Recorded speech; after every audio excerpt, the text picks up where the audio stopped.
The text appeared on my phone like a dagger to the chest. You don't need to know what happens on our girls' trip. Block till I'm back. I stared at it, the words burning into my mind. Emma, my wife of 7 years, had never been this blatant before. Always sly, always dismissive, but never this coldly calculated. Blocking me preemptively, before even leaving, was not just a statement, it was a declaration. The suitcase at the foot of our bed, the neatly folded clothes, the carefully packed toiletries, it all screamed rehearsed. She had planned this trip, rehearsed her lines, and now she was executing them with the precision of someone who thought they were untouchable. I could feel a storm building inside me, a mix of anger, betrayal, and disbelief. My life, my trust, had been casually dismissed with a single text.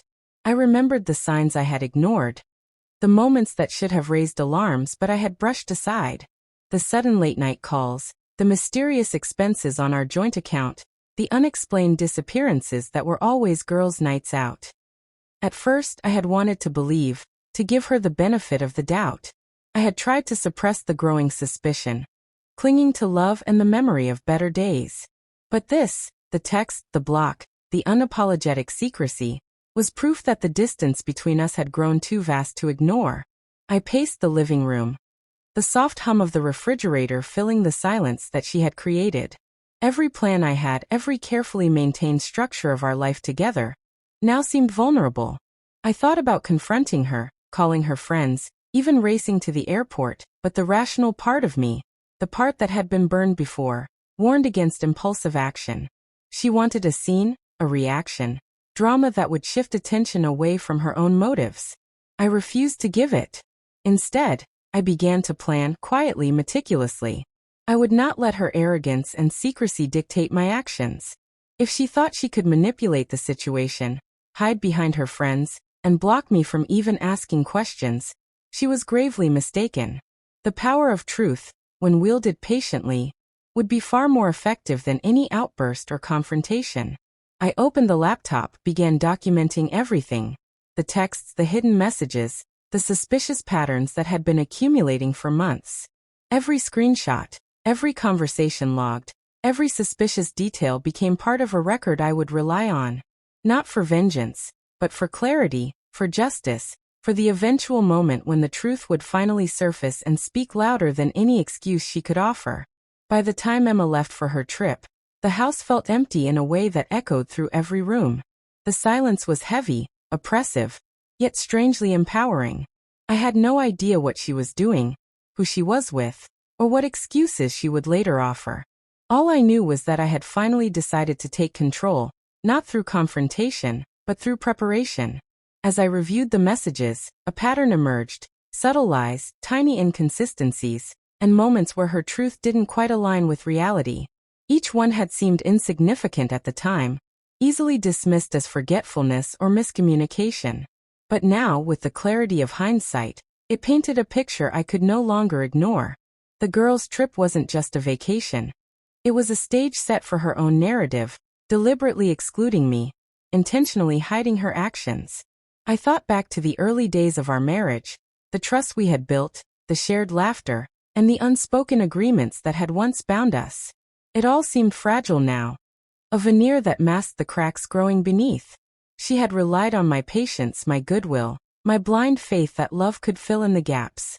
But patience has limits, and blind faith can only last so long before the truth demands recognition. Hours turned into a day, and I began gathering evidence, not out of spite, but out of necessity. I contacted mutual friends subtly, checked financial records, and traced the itinerary she had left carelessly exposed in her calendar app. Each discovery confirmed what I had feared and what my instincts had known all along. This was no ordinary trip. There was a calculated intention to exclude, deceive, and manipulate.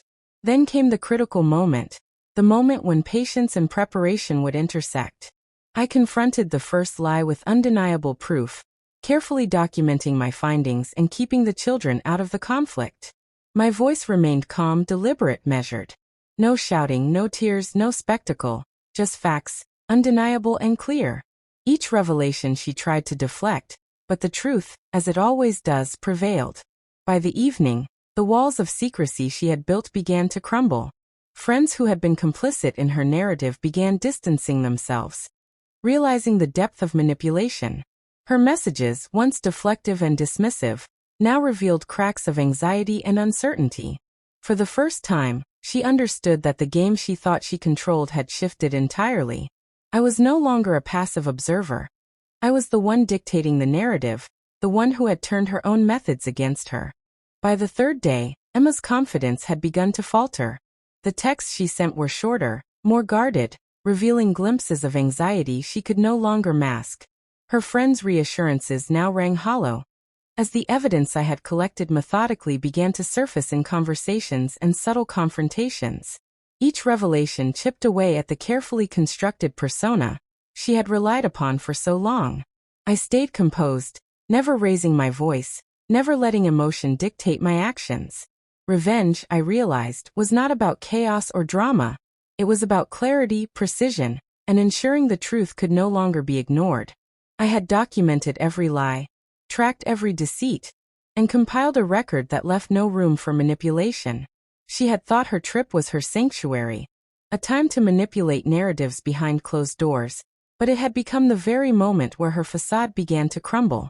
When she finally returned, the atmosphere in the house had shifted. I met her at the door, calm and unshaken, the evidence organized and ready.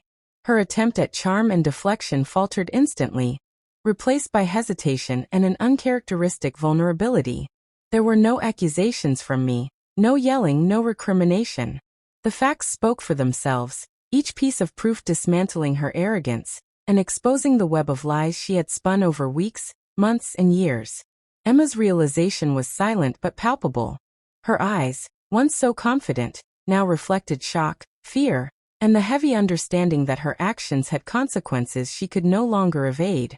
The trip that she had thought would empower her, that had been meant to isolate me and obscure her choices, had instead highlighted every deceit with stark clarity.